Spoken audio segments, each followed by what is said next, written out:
Caitlyn Clark is not used to losing basketball games. She won 78.4% of her games at Iowa, losing just 30 times in 4 seasons with the Hawkeyes. The number one WNBA draft pick helped improve the Indiana Fever's record by 7 games during her rookie season in 2024, leading the franchise to the playoffs in its first non-losing season since 2016. Her competitive fire follows her off the court, where she has proven a ruthless winner against her Fever teammates in golf, baseball, and bowling. It's safe to say she was not expecting to lose a shooting competition to a 44-year-old retired NFL player, but that is exactly what happened when she faced Eli Manning in Pop-A-Shot basketball. Clark joined Manning for an episode of The Eli Manning Show, which dropped Thursday on the New York Giants YouTube channel. The two-time Super Bowl champion peppered Clark with tough questions as they played golf and basketball games together in the entertaining NFL WNBA crossover. The result of their Pop-A-Shot showdown was a 76-51 win for Manning, which he said was the first time he beat a guest in a game on his show. Though Clark admitted beforehand that she was not good at the arcade basketball game, she took a disappointed tone after learning she was Manning's first win. "I'm honored to be the first," she said, gritting her teeth. Clark has been busy during the WNBA offseason. On Wednesday night, she whisked her way to 2 separate basketball games in Indiana. She started at Butler's Hinkle Fieldhouse, where her boyfriend Connor McCaffrey is a coach. Then she hauled over to Gainbridge Fieldhouse to watch Iowa play in the Big Ten women's basketball tournament. Clark's next chance to win a real basketball game will be in less than 2 months when the Fever tip off their WNBA preseason. They are scheduled to face the Washington Mystics on May 3rd, before a special exhibition game against Clark's alma mater at Carver Hawkeye Arena on May 4th. Indiana Fever star Caitlyn Clark turned down an opportunity to be in the NBA spotlight. The second-year WNBA star chose not to participate in the NBA's three-point contest competition during the All-Star break. Questions have surfaced in the NBA as to who is the true fave of the association since the All-Star break. Minnesota Timberwolves star Anthony Edwards thinks that title should belong to San Antonio Spurs center Victor Wembanyama. Jason Tatum of the Boston Celtics thinks he could be the face of the NBA. The number 14 pick in the 2005 draft by the Minnesota Timberwolves, Rashad McCants argued Clark is the face of the NBA for how she handles criticism. "The face of the NBA is Caitlyn Clark," McCants posted on X. "Yay, I said it. She has handled criticism better than the people you consider the greatest of all time. Caitlyn Clark, you're the GOAT." McCants doubled on his opinion after seeing the Chicago Sky and Fever move their contest to the United Center in 2025, and how tickets for a preseason exhibition match between the Fever and Brazilian national team were sold out in 40 minutes. "Like I said, the face of the NBA. This is the metric," McCants posted. "Sold out in minutes, preseason. We witness her get blitzed by peers, alumni, randoms, politicians, and above all else, women. She never ran from the challenge, accepted it, and rose above it. GOAT." Clark is certainly the face of the WNBA, elevating the game to new heights. However, the NBA is still in search of a star that can hook the next generation of fans as LeBron James's career comes to a close.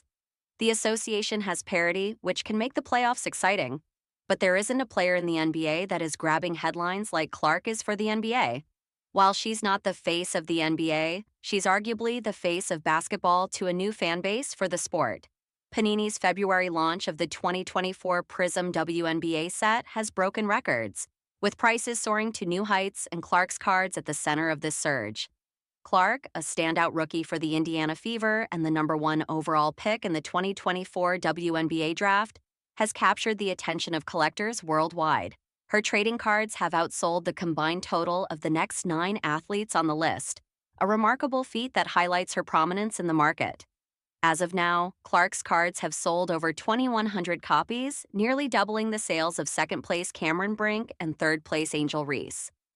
Thank you for watching. Despite Reese's own success in the market, including a high-profile sale of her gold vinyl 1/1 card for $100,000, Clark's value remains unmatched. Her record-breaking Panini Select WNBA Gold Vinyl Autograph rookie card fetched an astounding $234,850 at auction in December, setting a new bar for women's sports collectibles. This far outpaces the value of Reese's cards, and even as Reese's rookie card gained attention, Clark's continued dominance is clear. Beyond the trading card market, Clark's popularity is also evident in her sponsorships. She has signed multi-million-dollar endorsement deals with Nike, Gatorade, and other major brands, and her jersey sales have outpaced entire NFL teams. In fact, Clark sold more Fever jerseys in one day than the Dallas Cowboys sold in an entire year. As the WNBA continues to grow, Caitlyn Clark's presence in the trading card world is undeniable. With her cards continuing to set records and her market value skyrocketing, it's clear that she is not just a player in the league, she's reshaping the landscape of women's sports memorabilia. While Angel Reese and others continue to make their mark, the spotlight remains firmly on Clark, who is poised to lead the way for years to come. Caitlyn Clark may be a sharpshooter on the basketball court, but her mini-golf skills? Not so much. During a recent appearance on the Eli Manning show, Clark found herself in a fun and revealing challenge. The rules were simple. Make the shot, avoid the question, miss it, and answer honestly. And while Clark may have missed a few shots, she definitely didn't miss the opportunity to throw some teammates under the bus. The first question came after Clark missed a putt. Who on the Indiana Fever would be the least likely to pick up the bill at a team dinner? Without hesitation, Clark named teammate Lexi Hull. Least likely? Probably Lexi Hull, she responded, much to the amusement of everyone. Despite Hull's impressive 3-year, $217,502 contract and growing reputation as one of the Fever's most exciting prospects, it seems the 6'1" guard isn't exactly eager to grab the check. But Clark wasn't finished with the fun just yet. Later, Manning asked her which WNBA player she'd want to see in a dunk tank at a carnival. Honestly, I'm going with my post duo. I'm going Aaliyah Boston. The duo, known for their dominant on-court chemistry, wasn't immune to a little friendly rivalry. She's always talking crap about me, so this is my chance to get a little revenge. Clark laughed, showing their playful competitive dynamic. It's clear that Clark, Boston, and Hull share a bond that goes beyond basketball. Their team chemistry has made the Indiana Fever a contender, and their camaraderie off the court is just as strong. With Clark's candid responses during the Eli Manning show segment, fans got a behind-the-scenes look at the lighthearted side of the Fever's close-knit squad. As the Indiana Fever gears up for the upcoming season, one thing is certain. The team's chemistry both on and off the court will be a key factor in their quest for a title. And with Caitlyn Clark leading the way, the journey promises to be full of fun moments on and off the court. One of the most heartwarming aspects of the Indiana Fever's 2024 WNBA season was getting to see the team's young core, specifically Caitlyn Clark, Aaliyah Boston, and Lexi Hull, develop their bond both on and off the court. Soon after Clark was drafted by the Fever with the number 1 pick of the 2024 WNBA draft, she seemed to take a liking to both Boston and Hull.